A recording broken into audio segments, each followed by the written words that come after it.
Hello, friends. Welcome back to another episode of Jonah and the Pod. Today we have two very special guests. This is the first time I'm meeting them, and I have the great privilege of meeting them. But they are both from, they live in Uganda, and they have traveled all this way to be with us. Or not, yeah. So I would love to introduce David and Glennis. Hi, how are you? Hello, it's a pleasure to be here. Yeah, it's a pleasure to have you guys. And honestly, without wasting any time, maybe I'll get you guys to introduce yourselves, what you do, and then we can get into the meaty parts of the podcast. So, hello, viewers and listeners. My name is Zijan David Livingstone. I am Ugandan and live in Uganda. I am a retired pastor of Divine Love Churches. I'm a member of Parliament and Dean of Independence in Uganda's Parliament, and I'm a legal professional. I'm very, very, very honored to be on this podcast today. Amazing. Okay, so I'm Glennis, and I'm an Aussie who now calls Uganda home. I'm a what am I? I retired. I've finished work in Australia, and part of our story is that David adopted me, and I had the opportunity to either stay in Australia and drink coffee and go shopping with my girlfriends, or go to Uganda and make a difference. And there's no choice really. So I went to Uganda, and that's where I live. And so that's it in a nutshell. That's a little taste of it. So hopefully, as the podcast goes, I guess myself and the viewers can understand a bit more about this whole situation, about how you got here, and I guess what you're doing now. Okay. So I guess to start, maybe I'll just ask you, like, how did this all start? So the story we tell is really the story of what we call bringing dignity to Africa, bringing dignity to the African children and to all the beneficiaries of the work we do, bringing dignity to Africa because in the past, and as I was growing up as a child, the story of Africa, and when Africa was talked about on the global stage, it was an imagination of hunger, depravity, affliction, starving children, kwashiorkor, emancipation, orphans and vulnerable. In the 80s, there was the ravaging of HIV and AIDS through populations, especially in sub-Saharan Africa, where you would find in certain populations having a percentage of 8 to 10% of AIDS prevalence. As a result, there were a lot of orphaned and vulnerable children growing up without parents, children becoming household heads while young, deprived of childhood. And my own family wasn't an exception. I didn't grow up with a father. My mother was a single parent, raising several of us in a grass-thatched hut with barely anything. We had to go dig in people's gardens to get food to eat. We had to drop out of school because she couldn't afford it. And when I just made it to high school, in my second year of high school, my eldest brother died. And before he died, he said, "David, please take care of the children." So he left 3 children, 2 boys and 1 girl.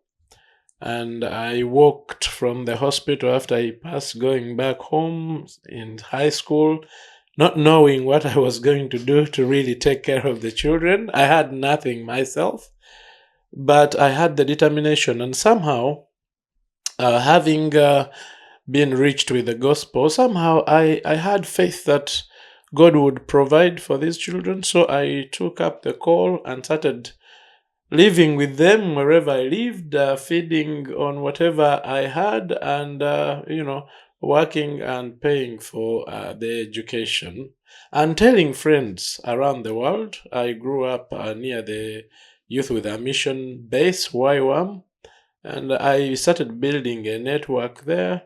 I was able to be admitted into their discipleship training school. And so in church, I met Sarah, who is now my wife of 21 years. And she and her mother were also taking care of children who were orphaned and vulnerable. So we started our family with 11 children, and that is a unique situation. You wouldn't anticipate that you get married and you have children, and your bride arrives with children of her own. So it was very clear to us that we had a ministry to the children. We were not qualified because we had not been properly parented ourselves. But as they say, God does not call the qualified, He qualifies the called. So our hearts were willing. The children endured a lot of dysfunctions in our own parenting because we didn't know any better. But that is how the ministry of Father's Divine Love Ministries started, bringing dignity to to African children. We wanted to call it Father's Divine Love so that they would know the heart of God as a father. We had not known the heart of God as a father ourselves. I have never been hugged by a biological father. I have never had a word of affirmation. I was never told that I was handsome or loved or cute or anything, the things that normal children hear. And my own father had a host of other children, and my mother and father's love languages did not include affection. Affection wasn't part of it, so I had to learn it. While pursuing the discipleship training school, I went through their course unit called The Father Heart of God. And it had a book written by a missionary called Floyd McClung, The Father Heart of God. And through that book, I came to learn of God as a loving Father, to learn of the gist of Psalms 139, that I was fearfully and wonderfully made, that God saw my unformed parts, that He knit me together in my mother's womb, that God does not make junk, that I was in Uganda. We have this saying of planned kids. So while I probably wasn't planned by biological parents, but I was a planned kid in God's plan. And so I got healing through that. And I felt that I had dignity. I looked into the mirror and I loved what I saw. I started blossoming in confidence. And that really became the good news that I could tell other children. And so we started taking in children and letting them know that. And our children, as they grew in the numbers, it was very fast. From 0 to about 300 didn't take a while. Wow. But our children knew that they had dignity to the African children. When there was a time where one of our beneficiaries was beaten at school by the teacher, and she told the teacher, "You cannot beat me. I'm not an animal. I have dignity, and I will go back home and tell uncle that I was beaten." So she came back and reported, and I said, "You are right. You're not supposed to be beaten like that. We will go and seek justice." We went back to school, and the teacher took off into the mountains. So the gospel of dignity to Africa, dignity to the African children, started transforming these children, and we made ambassadors out of them. So they formed the teams, and they would go to the communities and to other facilities and social amenities where there were children, and they started talking about the goodness of God and the value of the African child, and how the African child deserves an equal footing on the global stage when we talk about children. That the pictures, the gruesome pictures of starvation and disease and emaciation, weren't the true reflection of the African child. So now that ministry to the orphans started. I always say that vision is like an onion. When you peel off one layer, you see another. So it started birthing other aspects of ministry. Out of the orphan care ministry was born Divine Love Church, which went on to support, which supports 21 other churches in the rural. It started touching education, where we have Dignity Preschool, which promotes sensorial learning, as opposed to piling children in one small room with a teacher holding a stick. We started giving a functional and viable ratio of teacher to student. We started receiving missionaries also. Teams would come and I would travel the world to tell the story. So part of that was coming to Australia to tell the story, and that's how I met Mama Glennis. And she was on the team which visited us in Uganda to experience the work practically. We struck a chord. We traveled together on mission team trips to South Africa and to Zambia. And she had been caring all along, and we were, we were getting to some sort of synergy. And so one time after Zambia, the team came to Johannesburg. The Australian team was to travel back to Australia, and I was to travel back to Uganda, but my flight wasn't until the morning. So I had about 10 hours layover in the airport, and I was going to sit in the airport, either not lounge, maybe on the seats on the benches in the airport.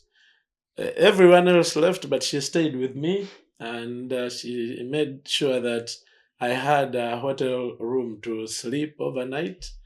And it really, really struck me that the motherly instincts in hand. Later on, I asked her to be my mother. Wow. And I adopted her, and we continued to interact. And that adoption, usually when you think of adoption, you think about people adopting children. Ours is that the child adopted the parent, and we merged our visions and dreams, and then she retired, and I would like her to talk about that section of our vision, which has moved not from, but which started with caring for orphans, educating orphans, and providing medical care, to now healthcare, philanthropy, and other aspects. So, Mama, if you will be so kind, I'll invite you to fill in. Not fill in, but to Expand. supplement and expand and fill in. I forgot that you are the Australian speaker. I am an English speaker, so I wasn't picking the word fill in properly. Please. It's such an amazing story. It's absolutely incredible. I say God put a passion in my heart for Africa when I was 14, because my dad was sent to Zambia working for the government there, and I did my O-levels or school certificate in Zambia, and I was never the same after that. When I came back to Australia, it was okay, but I never really fitted back in, and I always had this passion for Africa. Anyway, I went on and had quite an amazing career in the New South Wales government, and did all sorts of things. Then retired from that and did some work with church work, and anyway, we moved forward to when I met David. So I met him in 2014 when I went on a mission trip to to Africa, and we went to Uganda, and David and beautiful Sarah were the hosts for us.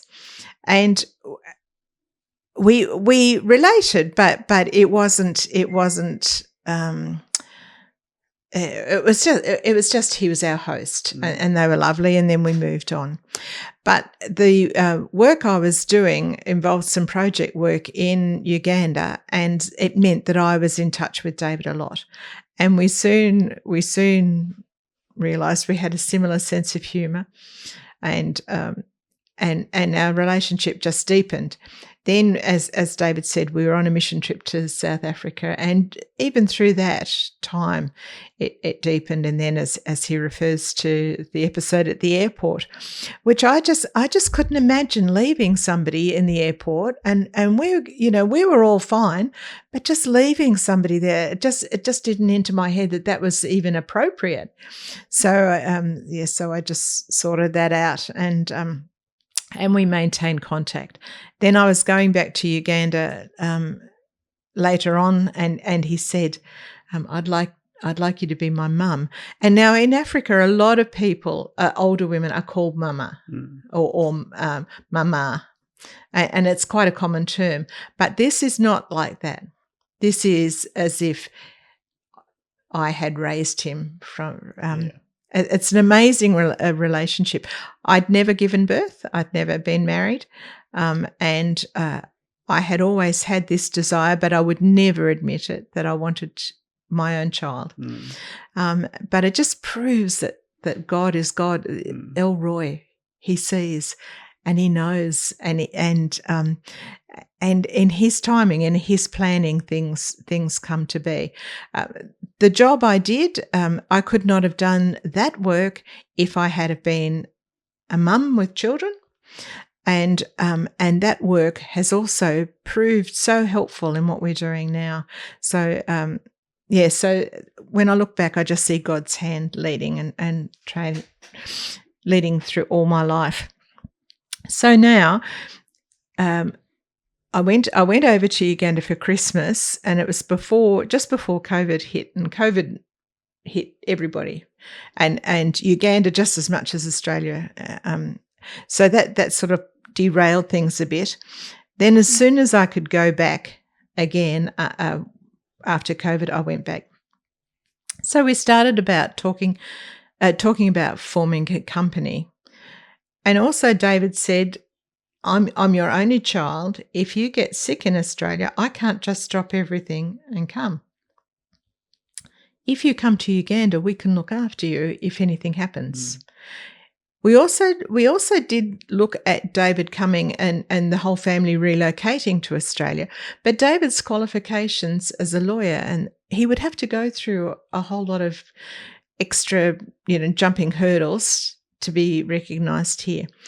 When it all came down to it, it was far better for me to go to Uganda. So we formed this company, and then came back to Australia with the idea that I would sell my house and move over there, which I did.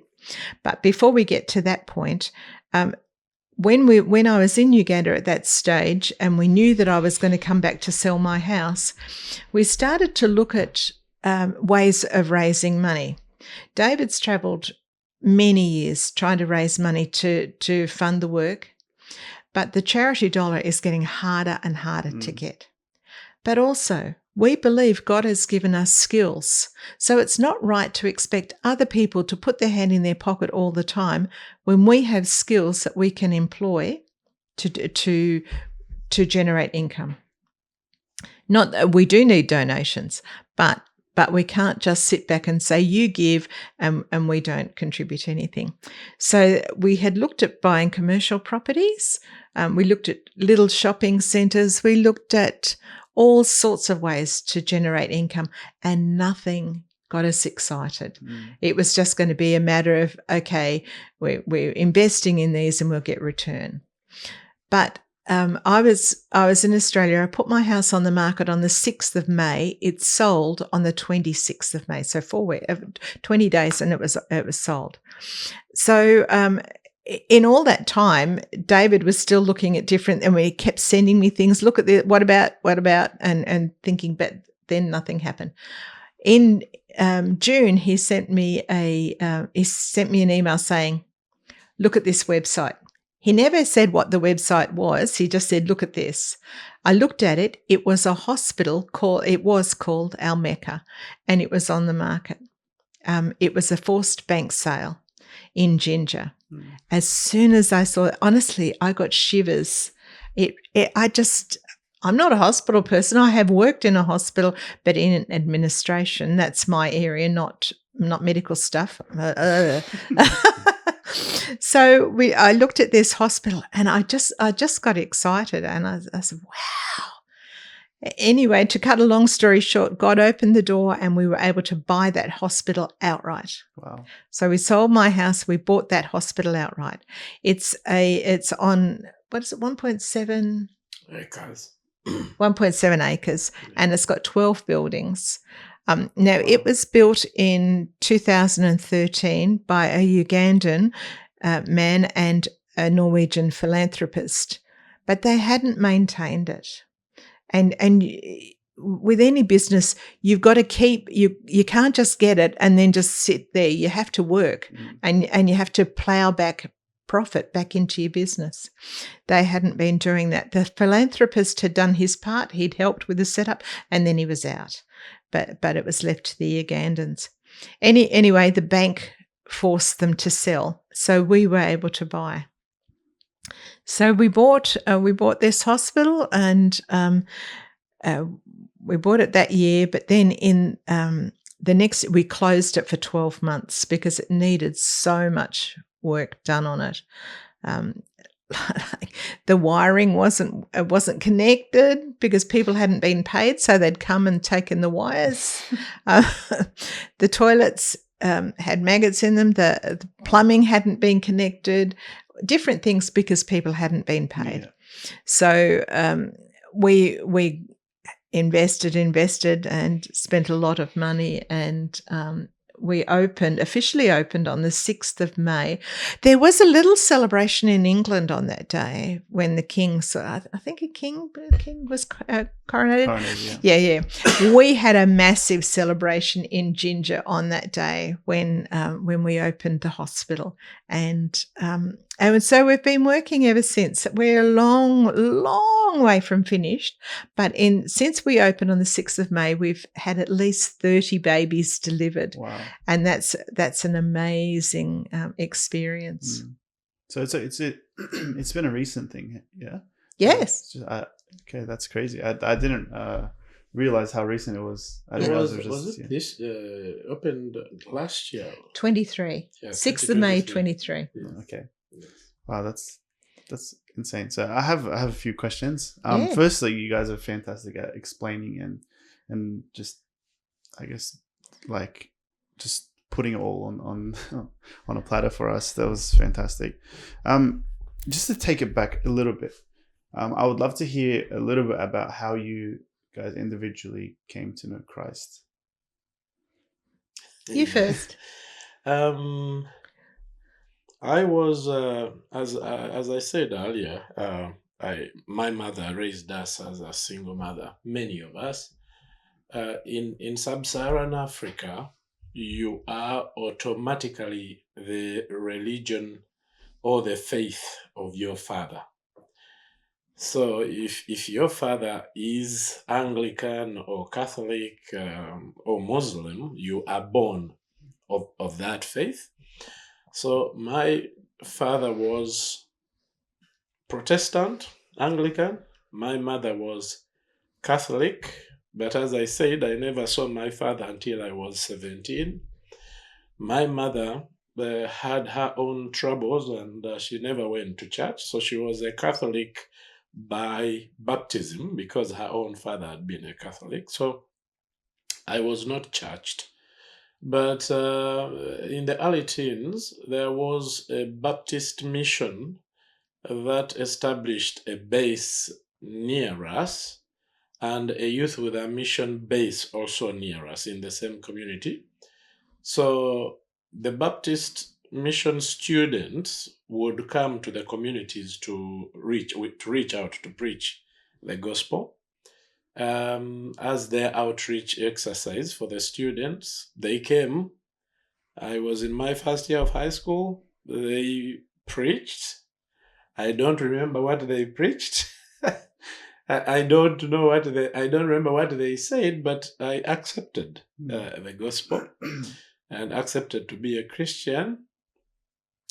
And they took us, I think, after a few days, or even the following day, they went and baptized us. Our community was not churched. There was no church there. So we started going to the theological seminary, to the Baptist mission for fellowship. And I could speak some little English because I'd now gone to high school. So I became the translator for the Sunday school. And we would sing, and the lady, she was an American missionary, would share the gospel. Again, I wasn't at a stage of understanding what the gospel was, but we believed, and we were part of that church. Then they left. The missionaries left Uganda, and I planted a church. I don't know how old I was, maybe 13 or 14. Wow. I planted a church, and it was under a mango tree in our home, and I got banana fibers, picked some sticks in the bush, and put a ring of banana fibers around it, and I would call my fellow kids before we played soccer or any other games. We would sing church songs. I don't know what I preached, but so that is. That was my encounter. It was, I think, in 90, sometime in 90, about 91, 92.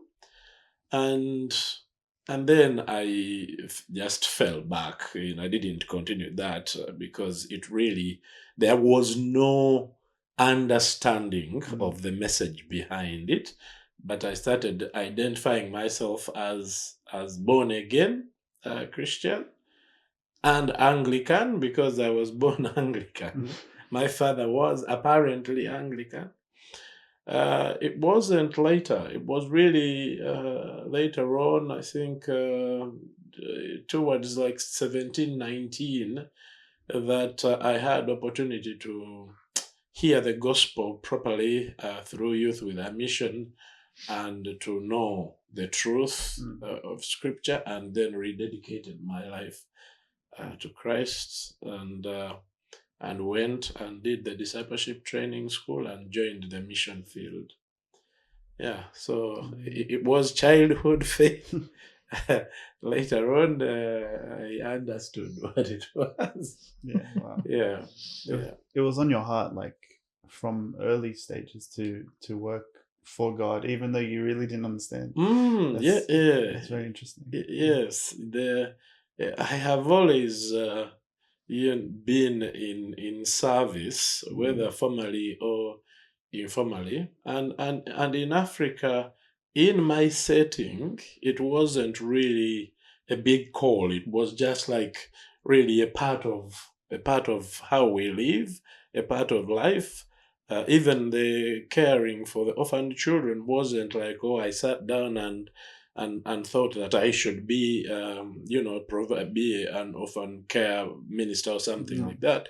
I was responding to prevailing circumstances in my own context. So, yeah.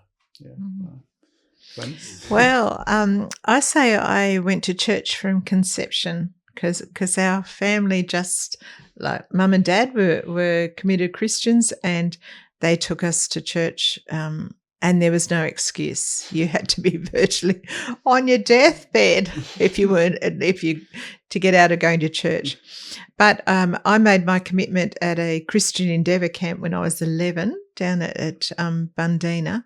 I remember that very clearly, making a commitment, and then was baptised. And then life just went on, like my understanding was at that age. And then life went on, and I went to church, and then we went to Africa, as I say, and that was amazing. Just the change in lifestyle, change in schooling, everything was huge. So I was there from 14 to 16, and then came back and then completed my schooling in Australia, and just sort of went along. There was no option really with mum and dad. You just went where you were told. But then it became very real to me. And I remember one time I was actually flying to South Africa on a holiday, and I sat next. This man got on. In those days, the flights went from Sydney to Perth, and then Perth, Johannesburg. So I had a seat beside me empty from Sydney to Perth, and then this man got on in Perth, and he said he came on and he had all these bottles of wine. Now, what people do, with their approach to alcohol is their business. But I was reflecting how I'd been brought up. So he came on with all these bottles of wine, and he started talking, and he was very, very chatty, and he was talking to me about all these wines. And he said, "Oh, do you like wine?" And I said, and I know this is wrong, but I said, "I don't drink. I'm a Christian," just like that. And I realised now that is really wrong. But after I said it, he said, "Oh, well, I'm a Christian." And then it really challenged me. What did being a Christian really mean to me? Was it just doing what my parents told me, or was it a personal thing? It's like, if you sleep in a garage, it doesn't make you a car, or if you sleep in a chicken shed, it doesn't make you a chicken. So just because I was living under the heading or leadership of Christian parents didn't make me a Christian. I had to really work it out for myself, which I did. And I went on, as I say, to have an amazing career and incredible opportunities, but all the way through, God has had his hand on me. And just this whole, how we've ended up, where we are at the moment, we haven't ended. We're only just beginning. It's really quite incredible. But I just know that God has had his hand on me all the way. Yeah, wow. It's very interesting where like two completely different stories, but somehow ending up in the same place and then doing the same thing. Yeah. And it shows that God has a calling for both of you, which brings me to my next question. How did you understand that you had a heart for a mission or for this particular mission? How? That's a tricky question, isn't it? You explain, David. No, I think mine was told in part of my story, but in my context, in rural sub-Saharan Africa, it is not aeronautic science to really see the need for God in your community. There is a lot of void in so many things. And even in real daily life, people don't have food. People are not... one of the things that still amuse Mama in Africa is in the morning, when we see each other, when we just wake up and see each other, we say, "How was the night?" Like, like, "How did you sleep?" Or we call and say, "Have you woken up?" In essence, are you still alive? Because it's not a thing you take for granted that you have had a meal before you go to bed, or you went to bed and woke up in the morning alive, because the mortality rate, owing to several factors, is a lot higher. It's a lot higher. Very high infant mortality, very high maternal mortality. Growing up, Uganda's life expectancy wasn't even 40 years. Wow. Okay, so I used to joke with friends that Though you might be 50, I am 35, but I am older than you because I will die at 43, because at that time, a life expectancy was 43. Now it's gone up. So, which works to my advantage. As I grow older, it keeps increasing. But for us, it is really easy to sense in your life a dependency for a power beyond yourself, Amen. a dependency for metaphysical, for the necessity of God. It's not when we sit down to have a meal and we ask God to sanctify the meal and thank God for provision. Our context is different from someone who has a full fridge or who has food stocked, knows where the next meal will come from. We've had so many. I also read the book by George Mueller's autobiography. George Mueller is one of the people who took care of orphans and tells a lot of great stories of faith, of how God fed them out of nothing. So for me, really having to raise 300 children, 85 children, 80 children, 100 children on a daily basis without a steady source of income, I have always depended on God. And when I pray and say, give us this day our daily bread, I really mean that. I really mean that our daily bread, because there isn't bread for tomorrow. There isn't bread for 2 days. So in sub-Saharan Africa, it's easy to seek God, to see the hand of God in your life and in the things that you do. You live with friends, and in the night you hear noises, you wake up in the morning and they were murdered. So then when you say, thank you, God, for the gift of life, there is a scenario to relate that to. So when you surrounded by orphaned and vulnerable children who call you daddy, but they are not only calling you daddy for the fanciness of the title, but they are really looking up to you, and they know that by the time you come back in the evening, they will have food at the table, but you don't also know where that food is going to come from. Those responses to the needs in our communities are ministries in themselves. Because when you bring food back home, it is obvious that because you didn't go knowing where that food will come from, it is obvious that there has been provision, and we attribute that provision to God. We attribute the fact that, for the last over 20 years of caring for orphans, even though in Uganda, malaria kills over about 300 children daily, for over 20 years, I have not lost a child. They have been sick with malaria. Some have been living with the virus, their health vulnerable. But, they have been dire situations where you really pray for healing. And when you're praying for that healing, you're not just praying because the Bible says we should pray. You really know that act of faith, of laying a hand on a sick child, is the only remedy you have at that particular point. So when you see them get better, you certainly know that your bare hand has no healing power.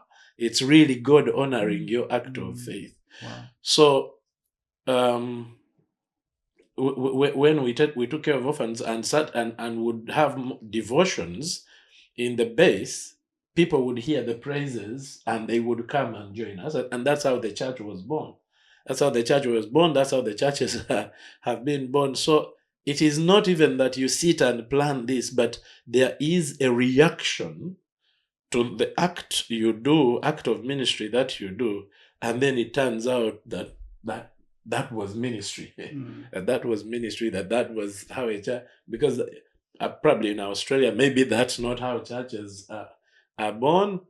In Africa, you don't even have to have had theological training. You just need to have faith and charisma, and people will come, and you will become a pastor. So you begin now learning on the job and gleaning for training. So for me, it was the needs around me that became my first mission fields. And I always say that I am a missionary to my own people. Yes. But mine is different Yeah, from it is. Mama's, and Mama will tell us. Firstly, sorry, Glennis. I just wanted to say, like, that story is amazing, and it brings perspective even for us. And I think that's why, like, something like this is fantastic, because most of, if not all, the listeners and viewers probably from Australia, and for us, it's probably so hard to actually give us this day our daily bread. We take it for granted, but it's amazing to have a perspective of it's not like this for everyone, and let's not take it for granted, and let's actually have a better perspective on this. There's a reason why Jesus says it, so let's actually do it. I love it. Thank you, David, for sharing. Thank you. Yeah. So I don't know. Different people have said, "Oh, you're very brave. You're very brave doing what you're doing," and which I don't consider myself brave doing it. It was just the next thing. It just seemed, okay, this is the next step. This is what you do, and that's how I'd been all through my career. That it was the next step. I worked for in the public sector, and I worked for cabinet ministers, and then I went to work in Premier's department in a job that was amazing. I was in protocol, and I used to look after all the VIPs that came through Australia. But I never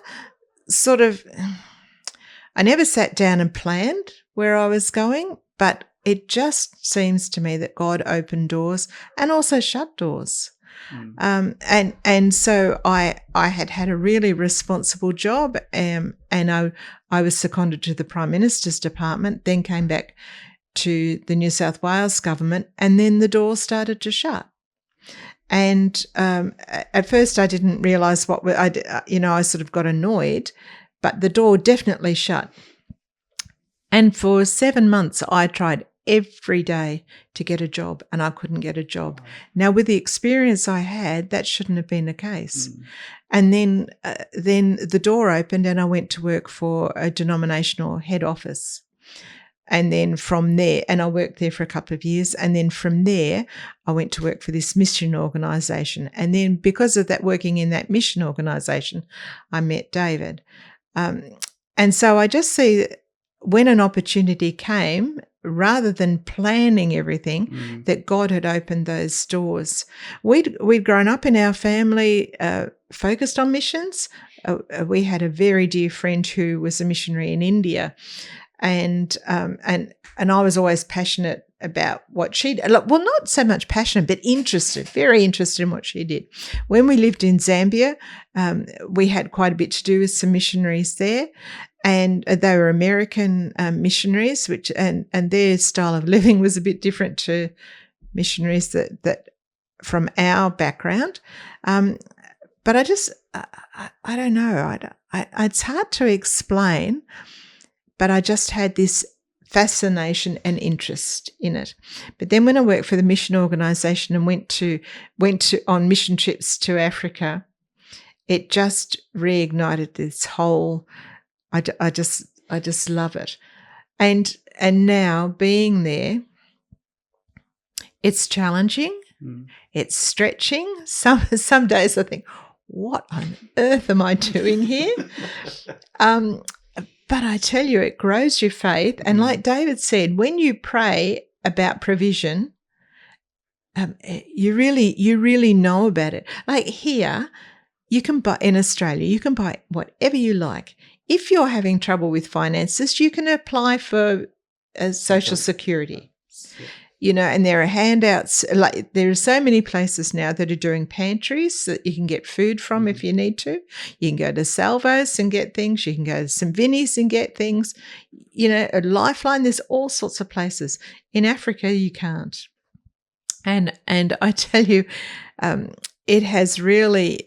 I've grown a lot just since being there, just in experience-wise, knowing that, seeing Jehovah Jireh, who provides when you least expect it. And that's been even personal, that like sometimes I look at my bank account and there's I've never had such little in my bank account, and then all of a sudden something comes, and I haven't asked, haven't said to anybody I'm in desperate need, but it comes.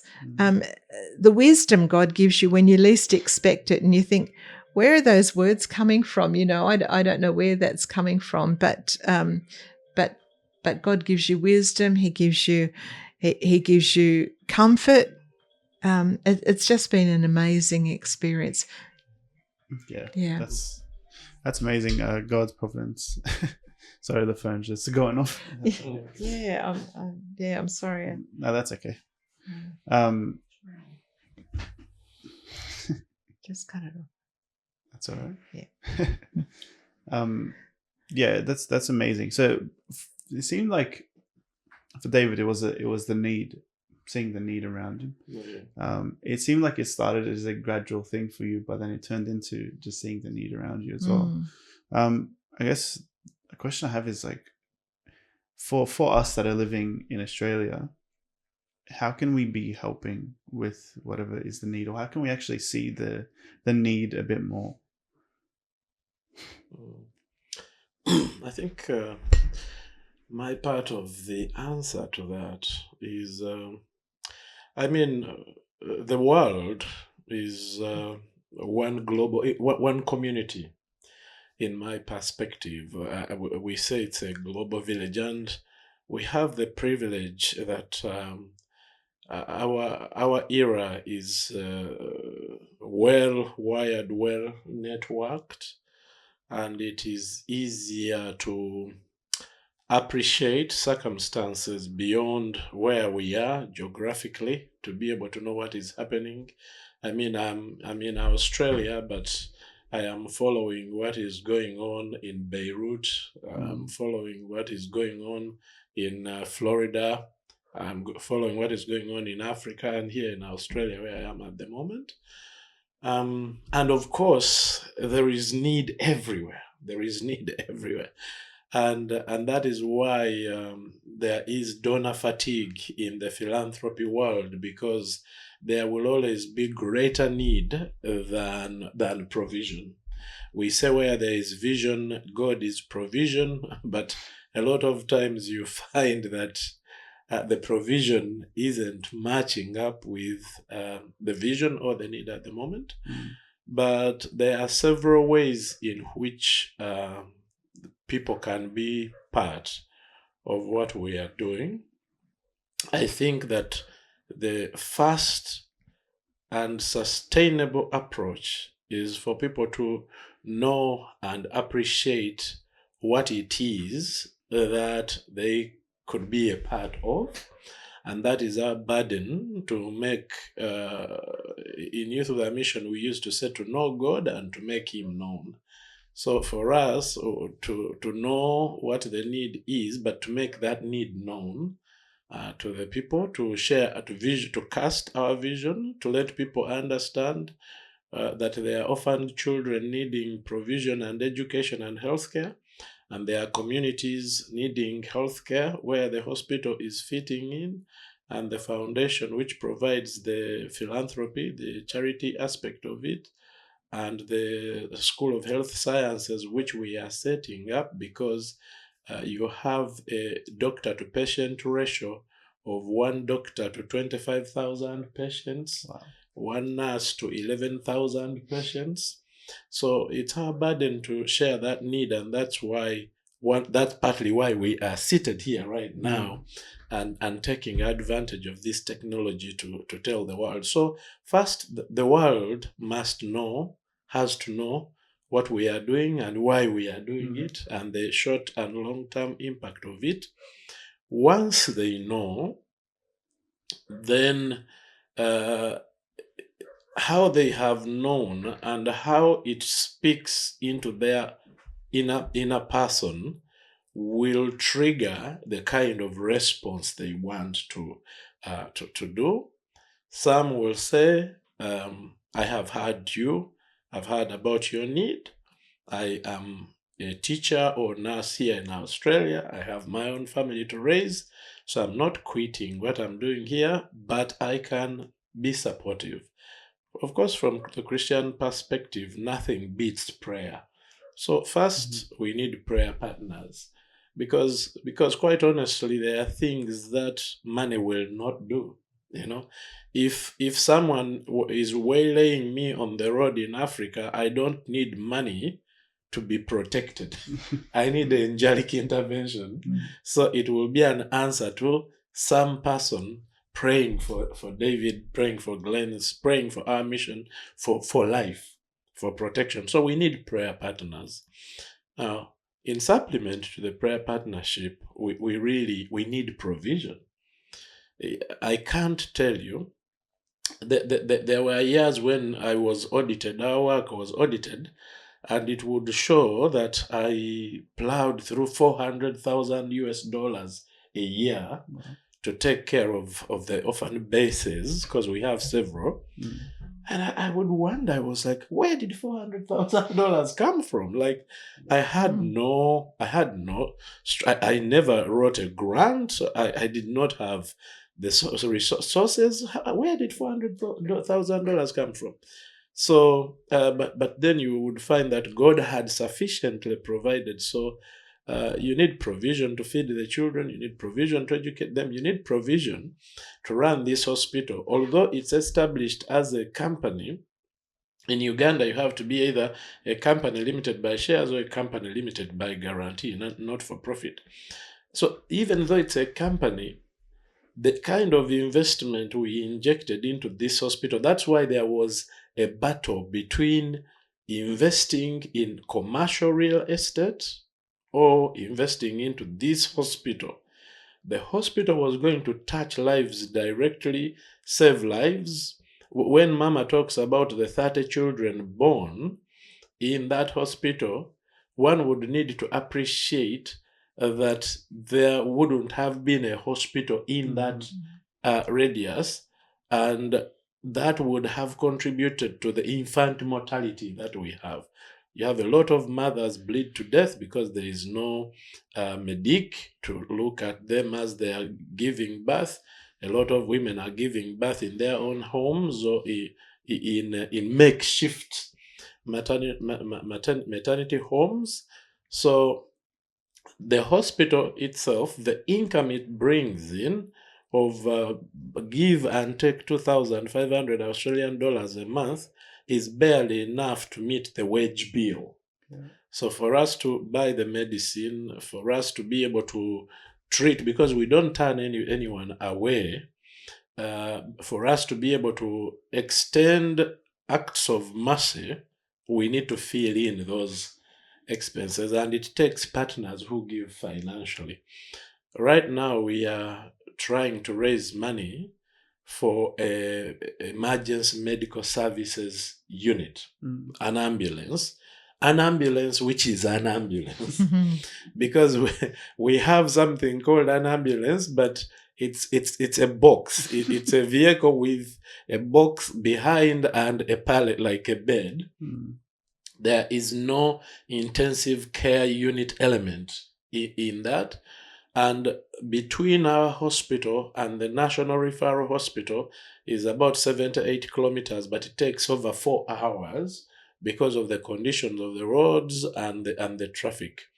Now, a lot of times, the patient being transferred from our hospital to a National Referral Hospital, a lot of times all they need is first and foremost to be able to have assisted breathing, an oxygen line for the time that you have to be on the road.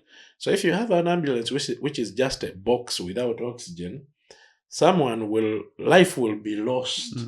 Not necessarily because this person was in a situation of passing, but the vehicle in which you put actually gave them more carbon dioxide than oxygen. So we are raising an emergency response vehicle which will be well kitted and which will have paramedics, so that we are able to save more lives as we go. So a section of people will pray for us.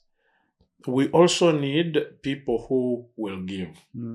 And for this project of the emergency services vehicle, we have been blessed to partner with an organization out in Queensland, HADA, and it has provided tax deductibility status for that particular project. So when someone gives towards that, they can claim it on their taxes. So we need prayer partners, we need givers, we also need goers. We need people who can come.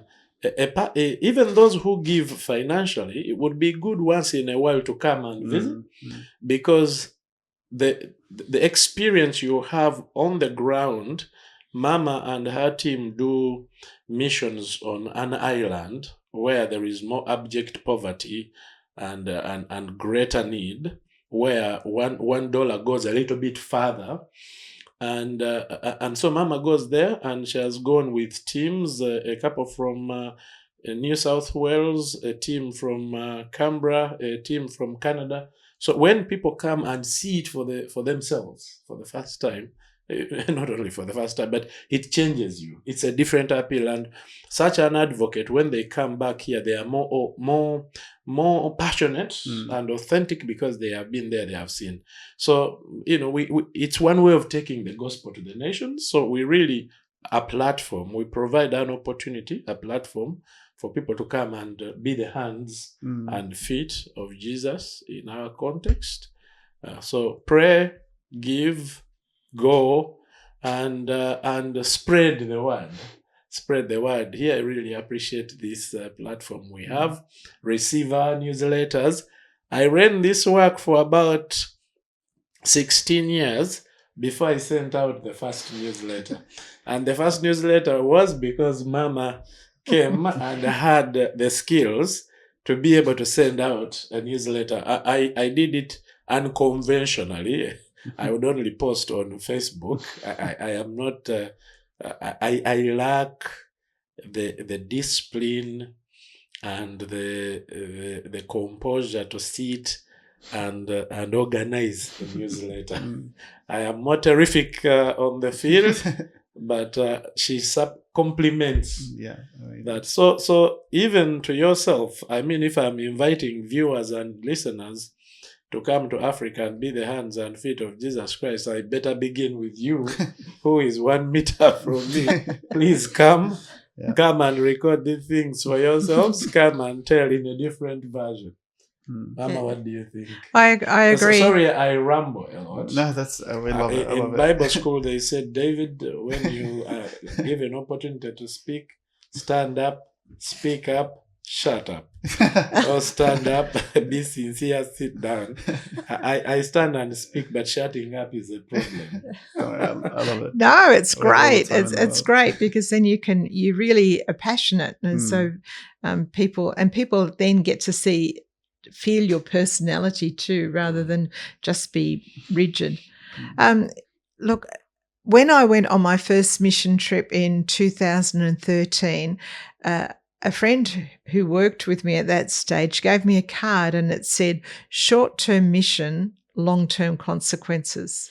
I had no idea how real and what quite that meant, and neither did she, by the way. But yes, we have a website. It's www.glenz I'll put it in the description, so if you want to just go there. Okay, yes. Yeah. So that's got a donate section on how to donate, especially for the ambulance, but also for the work of Father's Divine Love Ministries. It does help you to donate there. But when, the Bible says where your treasure is, that's where your heart is. Where your heart is, that's where your treasure is. And it's so true. We arrived back in Australia Sunday last week, the 29th of September. And we've had an opportunity to do a bit of shopping, like grocery shopping more than anything. But in former years, I'd go along the aisles and go, "Oh, that'd be nice, that'd be nice, that'd be nice. Oh, yes, yeah, why don't I that's something new, I'll try that." It's so different when I go shopping now. I look at things and I think, look at the price of that. That could buy so-and-so. That could afford so-and-so. Yeah, it looks all nice, but is it necessary? And I'm not saying that you shouldn't, enjoy your life a bit, but it is contextual too, and you cannot live Australian culture in Uganda. You cannot live Ugandan culture in Australia. You've got to learn to and there has been a terrible history in the past of people of Caucasian background going to Africa and thinking they know it all. But I tell you, when you go there, you learn so much, absolutely so much. You learn the value of life because life is very fragile there. As David said, people, the common prayer is, thank you for the gift of life. Now, how often do you hear that here? People just sort of take it for granted. Of course I woke up. But there, it's well. Of course, if you wake up, you can't wake up dead. It's a paradox. It's very rare. It's very, very rare.